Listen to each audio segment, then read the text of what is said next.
Les prix flambent et la situation devient insupportable pour les Français. Ils sont contraints de débourser de plus en plus pour subvenir à leurs besoins vitaux, tels que l'énergie, les carburants et surtout la nourriture. Des millions de Français ont faim et doivent faire des sacrifices et des choix difficiles pour simplement boucler les fins de mois. Ils font les courses, la calculatrice à la main, et ne s'en sortent plus. 4 Français sur 10 déclarent sauter un repas. Les bailleurs sociaux ont constaté une augmentation des impayés de 10%. Les pâtes deviennent du caviar et les grandes enseignes y apposent des antivols. Même les associations caritatives ont du mal à se fournir d'aliments de base. Alors, dans ce contexte, comment peut-on accepter que quelques-uns s'enrichissent indûment pendant que la majorité de nos citoyens doivent se serrer la ceinture? Le fossé économique entre les plus riches et les travailleurs est gigantesque. C'est une véritable injustice sociale et économique qui est en train de se jouer sous nos yeux. Nos collectivités et nos CCAS sont en première ligne. Aujourd'hui, ils se battent pour le droit de manger, alors qu'hier, ils se battaient pour le droit aux vacances, à la culture et à l'éducation.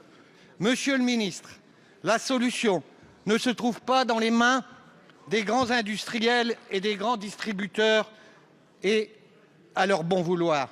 Les Français ne veulent pas l'aumône, ils veulent vivre de leur travail. Ils veulent ni chèque alimentaire, ni panier anti-inflation. Quand allez-vous, avec votre gouvernement, comprendre que la solution, c'est l'augmentation générale des salaires et des pensions? Je vous remercie. La parole est à Madame Olivia Grégoire, ministre déléguée chargée des PME, du commerce, de l'artisanat et du tourisme. Merci Madame la Présidente. Vous comprendrez, Monsieur le député Tellier, que je me permette de vous répondre au nom de Bruno Le Maire qui est actuellement en déplacement. Que ce soit difficile pour un certain nombre de nos compatriotes, je ne vais pas le nier. Que l'ordre dans lequel vous avez cité les choses est le bon, je ne vais pas le nier non plus. Énergie, avez-vous dit, transport, alimentation, voilà exactement dans cet ordre les 3 postes de dépenses les plus importants des ménages. C'est bien pourquoi, depuis l'été 2021, dans cet ordre, énergie, carburant, alimentation, nous avons mis en place le bouclier tarifaire, 110 milliards d'euros depuis le mois d'août 2021. Ça n'est pas anodin, le bouclier tarifaire, c'est entre 150 et 200 euros d'économie par mois, par ménage. Nous avons aussi, vous le savez, mis en place l'indemnité carburant destinée aux travailleurs, mais aussi revalorisé l'ensemble des minima sociaux, mais aussi les retraites.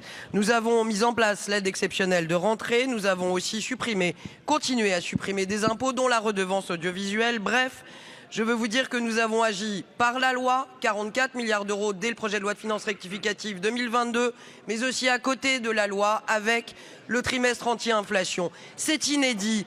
Vous dites que ça ne sert à rien, c'est inédit. Jamais dans l'histoire de la grande distribution, l'ensemble des distributeurs se sont engagés sur 3 mois de promotion fait tous ensemble, collectivement. J'aurai l'immense loisir de communiquer dans les prochains jours sur les premiers bilans de ces paniers anti-inflation et des trimestres anti-inflation qui démontrent que les prix commencent à stagner et en tout cas pour certains à baisser. Je le partagerai avec vous. Je veux aussi vous dire que pour ce qui est de demander aux industriels de s'engager à une nouvelle négociation parce que les matières premières baissent et parce que les consommateurs doivent le ressentir, c'est chose faite. Nous avons écrit la semaine dernière avec Bruno Le Maire à l'ensemble des industriels pour leur demander d'ouvrir à nouveau des négociations. Nous avons été là et nous continuerons à l'être. Je vous remercie. Merci beaucoup Madame la Ministre.